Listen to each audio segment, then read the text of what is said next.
નમસ્કાર, આપ જોઈ રહ્યા છો નિર્ભય ન્યૂઝ અને હું છું આપની સાથે રિદ્ધિ અને હું છું આપની સાથે ગોપી ઘાંગર। આજે સમજવું છે ગુજરાતની અંદર જ્યારે સ્થાનિક સ્વરાજ્યની ચૂંટણી છે, આ વખતે ઘણી બધી જગ્યા ઉપર ભારતીય જનતા પાર્ટીની સામે વિરોધ પણ જોવા મળ્યો। 700 થી વધારે બેઠકો છે, બિનહરીફ પણ થઈ, પરંતુ આ વખતની ચૂંટણીમાં આ વખતે આવું થઈ કેમ રહ્યું છે? સૌથી પહેલા તો ગોપીબેન તમારી પાસે સમજવું છે કે આ વખતે ઘણી બધી બેઠકો પર ચૂંટણી થવાની છે, હવે ગણતરીની કલાકો બાકી છે, પણ આ વખતે જે સૌથી પહેલા નારાજગી સામે આવી તેમના વિશે સમજવું છે કે તમે આવું ક્યારે પહેલા જોયું છે? 2021 હોય પછી લોકસભા વિધાનસભા ક્યારેય પણ? બિલકુલ રિદ્ધિ, જો આ વખતે વાત કરવામાં આવે, આમ તો અત્યારે વાત કરી શકાય કારણ કે ચૂંટણીના પડઘમ જે છે એ શાંત થઈ ચૂક્યા છે, કારણ કે પ્રચારનો જે સમય છે તે પૂરો થઈ ગયો છે। 26મી તારીખે મતદાન થવાનું છે। અમે નિર્ભય ન્યૂઝ વતી બધા જ લોકોને એક અપીલ કરી રહ્યા છીએ કે પ્લીઝ મતદાન કરવા જજો, કારણ કે લોકશાહીમાં મતદાન જ તમારી પાસે આપેલું એક હથિયાર છે। તમે એને મતદાન કરવા ચોક્કસથી જજો, ગમે તેટલી ગરમી હોય, સવારના સમયે, સાંજના સમયે, જ્યારે પણ સમય મળે ત્યારે ચોક્કસથી મતદાન કરજો।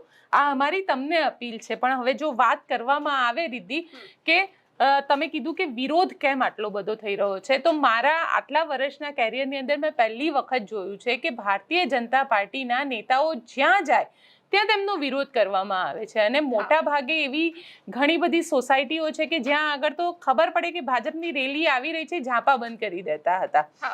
ઘણી બધી જગ્યાએ એવા પણ દ્રશ્ય સામે આવ્યા। જો આજે રામોલની વાત કરવામાં આવે તો ત્યાં આગળ લોકોએ ખેસ કાઢી દીધા અને એવું કહ્યું કે અમે જનતાની પાસે નથી જઈ શકતા, તમે જનતાના કામ નથી કર્યા। આ પ્રકારના ત્યાંના સ્થાનિક જે નેતાઓ છે તેમની આ કમ્પ્લેન હતી। અને સાથે સાથે એ પણ અહીંયા આગળ સમજવું પડશે કે જે વિરોધ થઈ રહ્યો છે 30 વર્ષની એન્ટી ઇન્કમ્બન્સી છે, આને વિરોધ કરતા પણ હું એ રીતે જોઉં છું કે આ ભારતીય જનતા પાર્ટીની વિરોધમાં એક એન્ટી ઇન્કમ્બન્સી છે। આ એન્ટી ઇન્કમ્બન્સીમાં લોકોને એવું લાગી રહ્યું છે કે સત્તા ઉપર આટલા વર્ષથી છે તો પછી કામ કેમ નથી થતા? અને જો એક ધારું તમારું સત્તામાં તમે હોય, તમારી પાસે મેક્સિમમ નંબર ઓફ સીટ્સ હોય, જેમ કે મહાનગરપાલિકા હોય, નગરપાલિકા હોય, જિલ્લા પંચાયત હોય, તાલુકા પંચાયત હોય, સરકારમાં વિધાનસભામાં તમે છો, કેન્દ્રમાં તમે છો, તો પછી જનતાના કામ કેમ ન થાય? આ લોકો માટે એક સૌથી મોટો સવાલ છે। અને સવાલ એ પણ છે કે જે રીતે આખું કેમ્પેનિંગ આપણે શૂટ કર્યું અને કેમ્પેનિંગમાં ઘણી બધી જગ્યાએ આપણે ગયા તો લોકો અહીંયા આગળ બેઝિક નાની નાની વસ્તુને લઈને સવાલ કરી રહ્યા છે। લોકો એ કહી રહ્યા છે કે રોડ, રસ્તા, ગટર પાણીની સમસ્યા પુષ્કળ છે, અમને લોકોને તમે આ ક્યારે કરીને આપશો? અમે આટલી બધી વાર તમારી વચ્ચે આવીએ છીએ, તમારી પાસે આવીએ છીએ કે અમારું આ સમસ્યા હલ કરી આપો, પણ તમે નથી કરી આપતા। એટલે આ વખતે ક્યાંક એન્ટી ઇન્કમ્બન્સીની અસર અને લોકોનો જે આક્રોશ છે એ એન્ટી ઇન્કમ્બન્સીના કારણે આ આક્રોશ આપણને વધારે લાગી રહ્યો છે। અને કદાચ એટલા માટે પણ વધારે લાગી રહ્યો છે કે આપણે પહેલી વખત આ વિરોધ જોઈ રહ્યા છે। એટલે સ્વાભાવિક છે કે પહેલી વખત જ્યારે જોતા હોય ભારતીય જનતા પાર્ટીનો આ પ્રકારનો વિરોધ, કારણ કે અત્યાર સુધી તો આપણે ક્યારેય જોયો જ નથી, આપણે ગુજરાતને વિકાસ મોડલની નજરે જોઈએ છે, તો તેમાં સ્વાભાવિક છે કે લાગવાનું જ છે કે બહુ વિરોધ થઈ રહ્યો છે। સૌથી પહેલા એ પણ આપણે આપણા દર્શકો છે એમને સમજાવે કે આ વખતે કઈ બેઠક ઉપર ચૂંટણીનો જંગ છે જમવાનો છે। મહાનગરપાલિકાની વાત કરવી છે 2026 માટે ગોપીબેન। 2026 15 જેટલી મહાનગરપાલિકાઓ છે જ્યાં આ વખતે ચૂંટણી થઈ રહી છે, અને જેમાંથી લગભગ 5 જેટલી જે નગરપાલિકાઓ છે, જેમ કે અમદાવાદ, વડોદરા, સુરત, જામનગર, ભાવનગર, રાજકોટ, 7 જેટલી નગરપાલિકા। આ 7 નગરપાલિકાની અંદર પહેલી આ સેકન્ડ ટાઈમ એટલે આ પહેલા પણ ત્યાં આગળ મહાનગરપાલિકાઓ હતી, અને બાકીની જેટલી બચે છે લગભગ 8 જેટલી જે બચે છે એમાં પહેલી વખત આ વખતે મહાનગરપાલિકા આવી છે। એમાં મોરબી છે, નવસારી છે, પોરબંદર છે, ખેડા, આણંદ છે, નડિયાદ છે, આ બધી જે નગરપાલિકાઓ આવે છે। હવે ત્યાં આગળ શું માહોલ થશે, ત્યાં કોણ જીતે છે, કોણ હારે છે, કારણ કે એન્ટી ઇન્કમ્બન્સીની અસર તો ત્યાં પણ છે। ભાજપના નેતાઓનો ત્યાં પણ એટલો જ વિરોધ કરવામાં આવ્યું છે। પણ આ વખતે રીતિ મને એટલું ચોક્કસથી લાગી રહ્યું છે કે જે રીતે આખું આ થયું એન્ટી ઇન્કમ્બન્સી, લોકોનો ભાજપના નેતાઓનો વિરોધ થવો, જે રીતે આમ આદમી પાર્ટી પોતે સખત નારા લગાવી રહી છે, એટલે કદાચ મને એવું પર્સનલી એવું લાગી રહ્યું છે કે જે લોકો અત્યાર સુધી બોલતા નહોતા એ લોકોને હવે આમ આદમી પાર્ટીના આવવાથી, વિરોધ કરવાથી લોકો વિરોધ કરતા થયા છે। અત્યાર સુધી લોકોને એવું હતું કે ભારતીય જનતા પાર્ટી સામે ન બોલાય, ક્યાંક બોલીશું તો પોલીસ પકડી જશે, ક્યાંક જે એક ડરનો માહોલ હતો. લોકો આ વખતે ઘણી બધી જગ્યાએ એવું કહેતા પકડવા હોય તો પકડી જાય, મારવા હોય તો મારી લે, પણ અમે તો કહીશું. અને આ વખતે જે વોટર છે ને, એ વોટર ખૂબ સાયલેન્ટ વોટર છે. એ ક્યાંય આપણને કળવા નથી દઈ રહ્યા કે આ વખતે શું થશે. તું ઘણી બધી જગ્યાએ ગઈ તો લોકો બોલી નથી રહ્યા, પણ લોકોએ મનમાં તો નિશ્ચિત કરી જ લીધું છે કે આ વખતે અમારે કરવાનું શું છે. એ તાલુકા પંચાયત હોય, જિલ્લા પંચાયત હોય, નગરપાલિકા હોય. આમ જોવા જઈએ તો ટોટલ 9,992 જેટલી જે સીટ છે, જેમાંથી આ 733 જેટલી સીટ જે છે એ બિનહરીફ થઈ ચૂકી છે. અને આ જેટલી સીટો બિનહરીફ થઈ છે એનું આ લિસ્ટ છે. મહાનગરપાલિકામાં અત્યાર સુધીમાં 43 જેટલી સીટો જે છે એ બિનહરીફ થઈ ચૂકી છે. નગરપાલિકામાં 385, તાલુકા પંચાયતમાં 51, જિલ્લા પંચાયતમાં 51, તાલુકા પંચાયતમાં 251 જેટલી જે સીટ છે આ બધી બિનહરીફ થઈ ચૂકી છે, જે ભારતીય જનતા પાર્ટીને અત્યારે મળી ચૂકી છે. આ એવી સીટનું લિસ્ટ છે. અને 733 જેટલી જે ટોટલ નંબર ઓફ સીટ છે એ છે. સાથે નવી બનેલી જે મહાનગરપાલિકા છે એની પણ જો વાત કરવામાં આવે તો સુરેન્દ્રનગરમાં 52 જેટલી સીટ છે, મોરબીમાં 52, ગાંધીનગરમાં 52, મહેસાણામાં 52 છે, ગાંધીધામમાં 52 છે, મહેસાણામાં 52 સીટ છે. સાથે પોરબંદર 52, નવસારી 52, વાપીમાં 48, આણંદમાં 52 અને નડિયાદમાં પણ 52. આ જૂની જે હતું એના આ લિસ્ટ છે. 2021 જે પરિણામ આવ્યું હતું, 2021 પરિણામ પણ ખૂબ જ દિલચસ્પ હતું. કારણ કે 2021 અંદર જે સીટો હતી લગભગ 90%, 91% રીધી પરિણામ મળ્યું હતું ભારતીય જનતા પાર્ટીને. 91% પરિણામ એટલે એને કહેવાય કે અધ પરિણામ. કારણ કે જ્યારે લોકશાહીની અંદર વોટિંગ થતું એટલે તમે વિચાર કરો કે તમે વિપક્ષને સંપૂર્ણ રીતે નકારી દીધો છે. અને 91% જેટલો વોટ શેર તમને મળે, એ 91% જેટલું જે જીત છે એ જીતમાં તમને મળેલી છે. વોટ શેર તો ત્યારે પણ ભારતીય જનતા પાર્ટી અને કોંગ્રેસનો આમ જોવા જાવ તો બહુ મેજર ફરક નહોતો, પણ સીટો વાઇઝ ખૂબ મોટો ફરક હતો. અને ઘણી બધી જગ્યાએ લગભગ ઓલમોસ્ટ એવું કહી શકાય કે મોટા ભાગની મહાનગરપાલિકા હોય કે મોટા ભાગની તાલુકા પંચાયત, જિલ્લા પંચાયત હોય, બધી જ જગ્યાએ ભારતીય જનતા પાર્ટી લગભગ અત્યારે આમ જોવા જઈએ તો ગણીને એકાદી એવી તાલુકા પંચાયત કે જિલ્લા પંચાયત હશે જ્યાં અન્ય પોલિટિકલ પાર્ટી હશે, બાકી બધે જ ભારતીય જનતા પાર્ટી છે.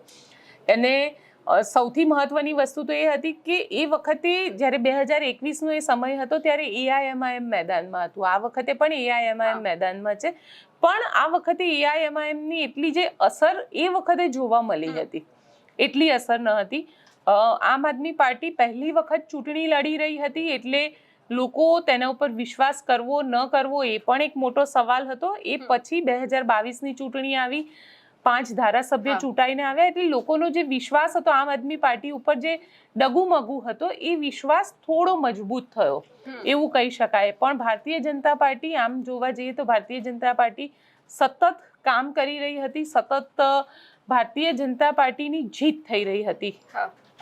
આ જે પરિણામ આવ્યું હતું એ પરિણામ બાદ 2022ની ચૂંટણી થઈ અને 156 સીટ સાથે, જે અત્યાર સુધીના ગુજરાતના ઇતિહાસની હાઈએસ્ટ જે સીટ છે એ સીટ સાથે ભારતીય જનતા પાર્ટી જીતી હતી. પણ કોંગ્રેસ માટે અહીંયા ખરેખર વિચારવાનો સમય છે. આ વખતે કોંગ્રેસ ગ્રાઉન્ડ ઉપર પણ દેખાઈ રહ્યું છે, એવું નહીં કહું કે નથી જ દેખાઈ રહ્યું છે, પણ રણનીતિ વગરનું દેખાઈ રહ્યું છે. કોંગ્રેસ પોતે સૌથી સારી વસ્તુ આ વખતે મને કોંગ્રેસની એક લાગી કે જેમાં કોંગ્રેસે નવા ચહેરાઓ મેદાનમાં ઉતાર્યા છે, જે NSUI-માંથી આવે છે, યુથ કોંગ્રેસમાંથી આવે છે, એવા ચહેરાઓને મેદાનમાં ઉતાર્યા છે. આ નવા ચહેરાઓ યુવા છે, ઝેન્ઝી જેને આપણે કહીએ છીએ કે ઝેન્ઝી વાળા જે ચહેરાઓ છે એ લોકોને મેદાનમાં ઉતાર્યા છે. એટલે ક્યાંક કોંગ્રેસને એનો ફાયદો ચોક્કસથી મળી શકે છે. હા, પણ એટલું સ્પષ્ટ રીતે હું માની રહી છું કે ભારતીય જનતા પાર્ટી જે જીત ગયા વખતે હતી, 2021ની જે જીત હતી, એવી જીત આ વખતે નહીં હોય ભારતીય જનતા પાર્ટીની. ક્યાંક ભારતીય જનતા પાર્ટીને અહીંયા આગળ નુકસાન ભોગવવું પડશે. એ રાજકોટ મ્યુનિસિપલ કોર્પોરેશન હોય, જામનગર મ્યુનિસિપલ કોર્પોરેશન હોય કે સુરત મ્યુનિસિપલ કોર્પોરેશન. આમ તો CR પાટીલ એવું કહે છે કે 27 સીટ જાળવી જાય તો પણ ચેલેન્જ આપું છું હું તમને. પણ અત્યારે સ્થાનિક લોકો સાથે વાતચીત કરીએ છીએ કે સ્થાનિક પત્રકારો સાથે વાત કરીએ છીએ તો એ લોકો એવું કહી રહ્યા છે કે સુરતની અંદર આમ આદમી પાર્ટી 27 કરતાં તો વધારે જ લાવી રહી છે. રાજકોટમાં જ્યાં આમ આદમી પાર્ટીએ પહેલા એક પણ ખાતું લગભગ 4 જેટલી સીટ હતી આમ આદમી પાર્ટીની ગઈ વખતે, એ 4 સીટમાંથી લગભગ 14 તરફ આગળ વધી રહી છે તેવી પણ ચર્ચા ત્યાંના સ્થાનિક પત્રકારો કરી રહ્યા છે. જો જામનગરની વાત કરવામાં આવે તો જામનગરમાં આમ આદમી પાર્ટીનું એક પણ ખાતું નહોતું ખોલાયું, ત્યાં આગળ આમ આદમી પાર્ટી આ વખતે ખાતું ખોલી દેશે તેવી પણ ચર્ચા છે. વડોદરા મ્યુનિસિપલ કોર્પોરેશનની વાત કરવામાં આવે તો અહીંયા પણ આમ આદમી પાર્ટીનું એક પણ ખાતું નહોતું ખોલાયું, ત્યાં પણ આ વખતે કદાચ એ ભાવનગર, માફ કરજો, Bhavnagar BMC Bhavnagar municipal corporation, ત્યાં પણ આ વખતે ખાતું ખુલી શકે છે. અને વીએમસી વડોદરા મ્યુનિસિપલ કોર્પોરેશન, તો વડોદરા મ્યુનિસિપલ કોર્પોરેશનમાં પણ ખાતું ખુલી શકે છે. આ પ્રકારની જે વાત છે તે કરવામાં આવી રહી છે. સાથે સાથે એક એ પણ ચર્ચા કરવી છે દીદી, કારણ કે કોંગ્રેસ જે આમ જોવા જાવ તો સૌથી લોએસ્ટ પરફોર્મન્સ ઉપર હતું. ગયા 21ની ચૂંટણીમાં કોંગ્રેસ ખૂબ ખરાબ પરફોર્મન્સ કોંગ્રેસે આપ્યું હતું. તમે આમ ટોટલ જોવા જઈએ કોર્પોરેશનમાં તો અમદાવાદમાં માત્ર 25, જ્યારે રાજકોટમાં તો બિલકુલ 0 ઉપર હતું કોંગ્રેસ, જામનગરમાં 11 હતી, ભાવનગરમાં 8 હતી અને વડોદરામાં 7 હતી.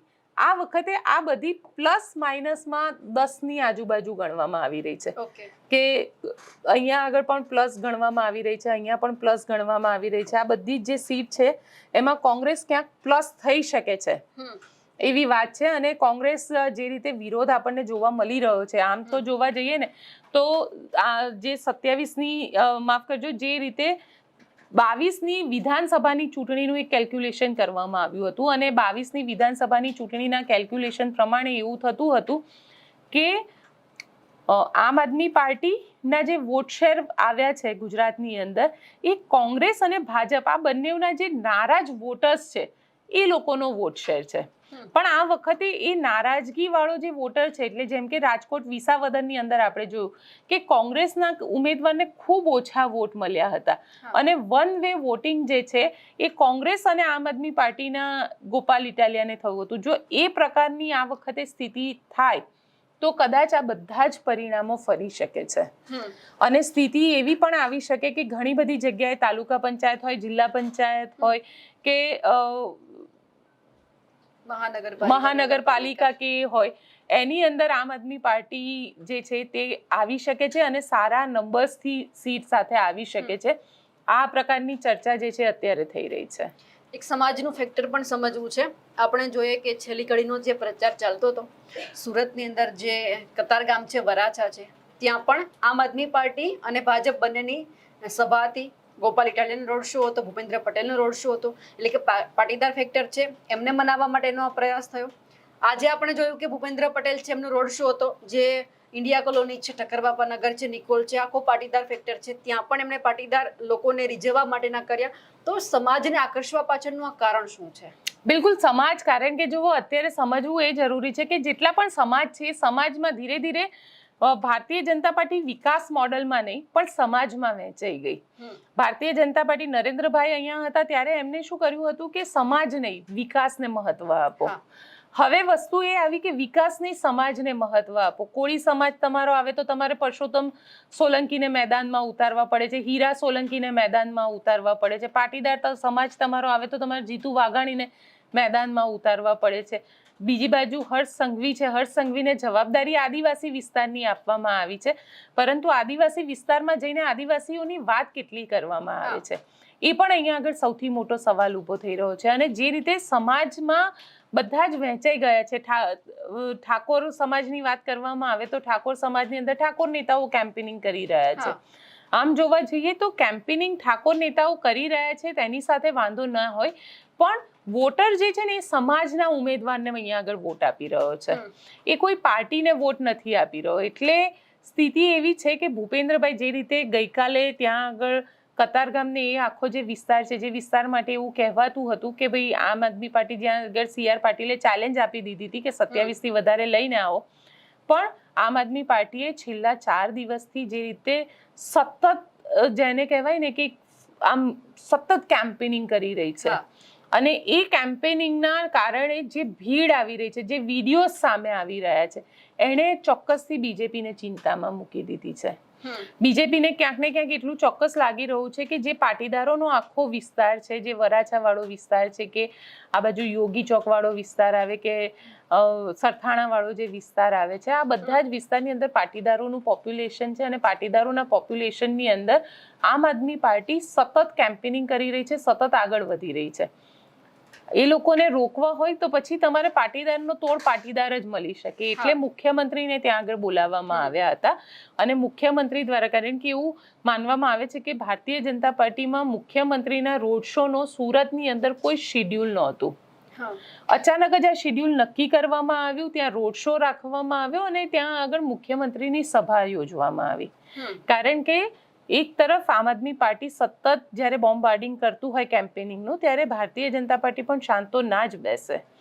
એટલે જ એમને ત્યાં આગળ દાદાને મેદાનમાં ઉતાર્યા. હવે દાદાની અપીલ લોકોને કેટલી લાગુ પડે છે એ પણ જોવાની રહેશે. કારણ કે બીજી મને વસ્તુ આ વખતે સૌથી જેને કહી શકાય ને કે ગજબ એ લાગી કે હર્ષભાઈ આખા ગુજરાતમાં ફર્યા છે. એ બનાસકાંઠા હોય, સુરત હોય, કે પછી મધ્ય ગુજરાત હોય, અમદાવાદની પોળમાં પણ ગયા છે, ખાડિયામાં પણ એમના દ્વારા કેમ્પેનિંગ કરવામાં આવ્યું છે અને રાજકોટમાં રોડ શો કરવામાં આવ્યો, કચ્છની અંદર રોડ શો કરવામાં આવ્યો. એટલે ક્યાંક ને ક્યાંક એટલું તો છે કે દીદી બધું જ સારું નથી. જે આઈબીના રિપોર્ટ્સ આવી રહ્યા છે, આઈબી રિપોર્ટ્સ એવું કહી રહ્યું છે, જે મારા સોર્સિસ કહી રહ્યા છે, એ સોર્સિસ પ્રમાણે આઈબી રિપોર્ટ એવું કહી રહ્યું છે કે કોંગ્રેસ અને આમ આદમી પાર્ટી ગેઇન કરી રહ્યા છે, બીજેપી થોડી ડાઉન થઈ રહી છે. હું એવું નથી કહેતી કે સત્તામાં આવી જશે આમ આદમી પાર્ટી કે કોંગ્રેસ, પણ એટલું ચોક્કસ છે કે બીજેપી ડાઉન થઈ રહી છે. બધી જ સીટો ઉપર કદાચ ના પણ થાય, પણ અમુક સીટો ઉપર ચોક્કસથી થઈ રહી છે અને એની પાછળ જવાબદાર જે છે એ ખુદ ભારતીય જનતા પાર્ટીના નેતાઓ પણ છે. જે નેતાઓને ટિકિટ નથી મળી, જે નેતાઓ, કારણ કે અમુક નેતાઓને એવું કહેવામાં આવ્યું કે અમે પરિવારવાદ નથી કરતા, અને જે નેતાઓને આવું કહી અને એમની ટિકિટ કાપી, તો બીજો જે એનો કોમ્પિટિટર હોય એના પરિવારમાંથી જ કોકને ટિકિટ આપી દીધી.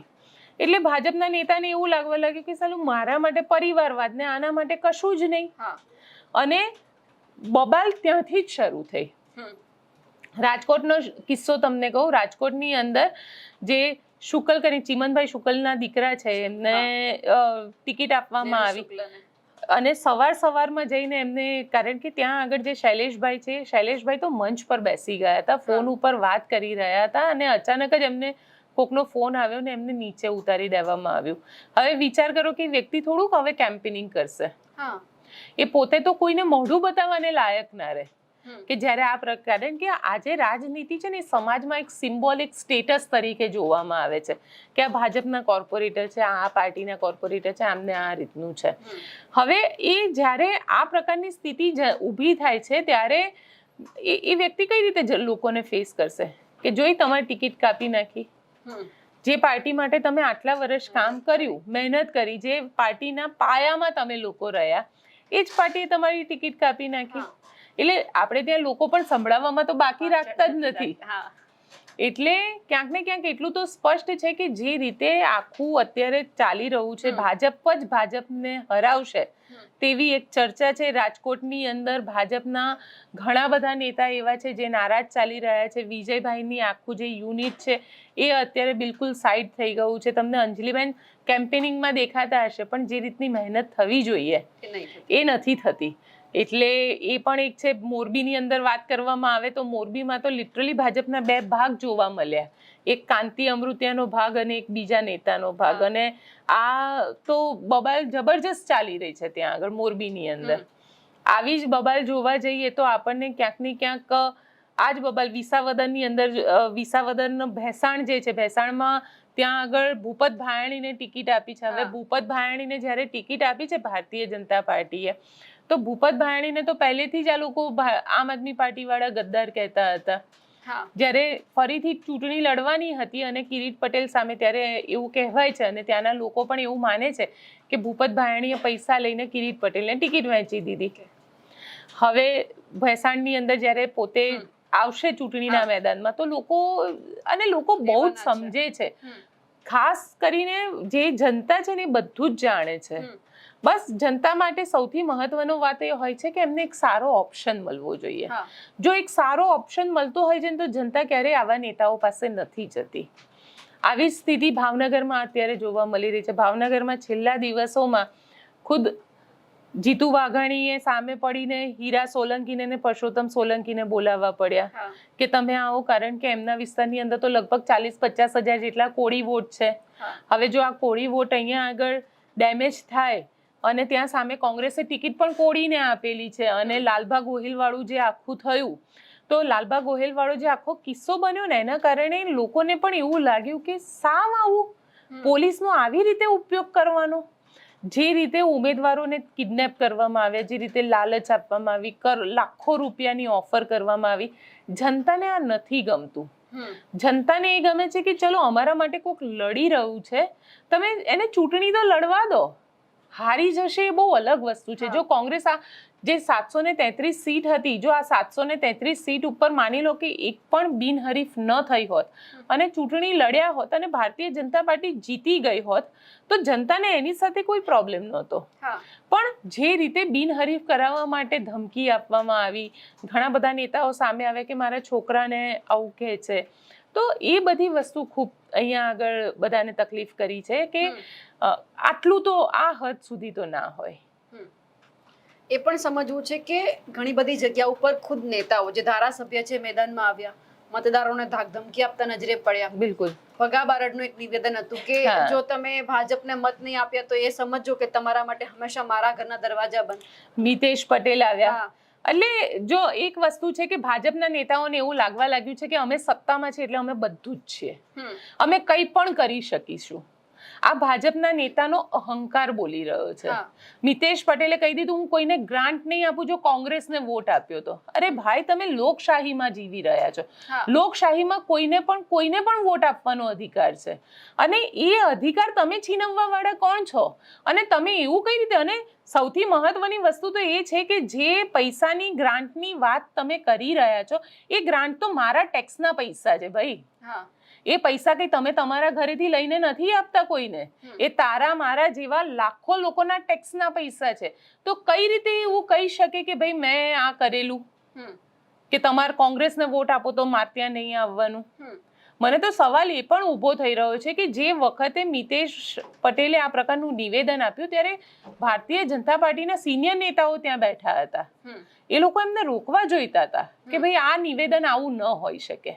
પણ ભાજપને તો કેવું છે કે એક પ્રકારે આમ જોવા જાવ ને તો અત્યારે જનતા એવું કહી રહી છે કે ભાજપ સખત અહંકારમાં છે અને એ અહંકાર એમનો દેખાઈ આવે છે, એ નેતાઓનો અહંકાર દેખાઈ આવે છે અને નેતાઓ એવું માનીને ચાલે છે કે જે જનતા છે ને અમે રાજા છે, જનતા અમારી ગુલામ છે અને અમે કંઈ પણ કરીશું જનતા અમને કંઈ જ નહીં કહે.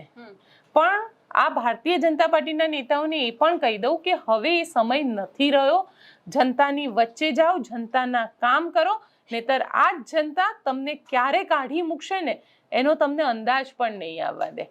હા, એ વાત અલગ છે કે ક્યારેક નરેન્દ્રભાઈના નામ ઉપર લોકોની એ સિમ્પથી હોય, એ ભાવનાઓ હોય, એ લાગણી હોય, પણ આ ચૂંટણી એ નરેન્દ્રભાઈ માટેની નથી. આ ચૂંટણી જે છે એ રોડ, રસ્તા, ગટર, પાણી માટેની ચૂંટણી છે અને ભાજપના નેતાઓ જો આટલા અહંકારમાં રહેતા હોય તો કદાચ જનતા એમને ચૂંટણીના દિવસે દેખાડી દેશે કે એમને શું કરવાનું છે. હા, તો જનતા છે અને જનતામાં રીતિ એક સૌથી મહત્વની વસ્તુ જે છે એ છે કે વોટ મેનેજમેન્ટ પણ થાય છે.